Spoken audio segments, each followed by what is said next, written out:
जहाँ भी नजर डालेंगे वहाँ सिर्फ और सिर्फ गाड़ियों का जाम है। ये कोई छोटा मोटा नहीं बल्कि 80 किलोमीटर लंबा जाम है, यानी एक शहर से दूसरे शहर की दूरी।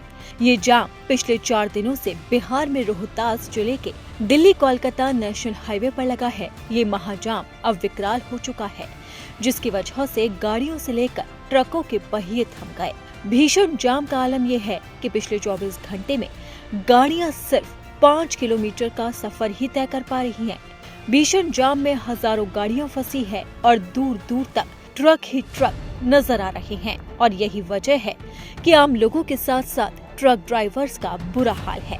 न सड़क पर पानी है न खाना, जैसे मानो लोग जाम में नहीं बल्कि किसी जेल में फंसे हों। राष्ट्रीय राजमार्ग 19 पर बीते 4 दिनों से लगा लंबा जाम अब रोहतास जिले से लेकर औरंगाबाद जिले तक पहुंच चुका है। इस भयंकर जाम की वजह से लोगों का गुस्सा भी फूट रहा है। वाहन चालकों का कहना है कि पिछले 30 घंटे में उन्होंने सिर्फ 7 किलोमीटर का सफर तय किया। टोल टैक्स, रोड टैक्स देने के बाद भी कोई सुविधा नहीं मिल रही है और कई घंटों तक उन्हें जाम में फंसे रहना पड़ रहा है। सड़क पर न तो NHAI के कर्मी दिखते हैं न ही स्थानीय प्रशासन। वहीं दिल्ली जा रहे ट्रक चालक संजय ने कहा है कि 2 दिन से सड़क जाम में फंसे हैं।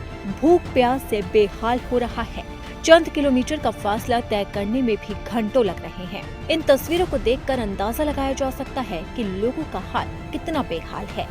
अब सवाल है कि आखिर इस जाम की वजह क्या है? ऐसा क्या हुआ कि 80 किलोमीटर का लंबा जाम लग गया? दरअसल इस महाजाम की जड़ सरकारी विभाग की लापरवाही को कहा जा सकता है, क्योंकि 6 लेन निर्माण कंपनी ने हाईवे पर जगह जगह जो डाइवर्जन और सर्विस लेन बनाए थे, वो जोरदार बारिश में टिक नहीं पाए और धीरे धीरे जाम लगता चला गया। कुछ गाड़ियां तो सड़क पर गड्ढे में फंस गई, जिसकी वजह से और भयंकर जाम लग गया। अब जब सड़कों पर ट्रकों का जाम है तो जाहिर है उसका असर व्यापार पर भी पड़ेगा, क्योंकि जो माल ट्रकों से ले जाया जाता है वो तो सड़कों पर ही फंसा है।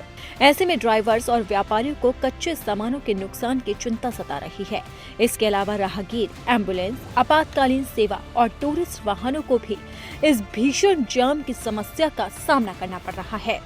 वहीं इस भारी परेशानी को लेकर जब NHAI के प्रोजेक्ट डायरेक्टर रंजीत वर्मा से बात करने की कोशिश की गई तो उन्होंने कैमरे पर कोई भी जवाब नहीं दिया। अब ऐसे में सवाल उठता है कि आखिरकार इस महाजाम का जिम्मेदार कौन है?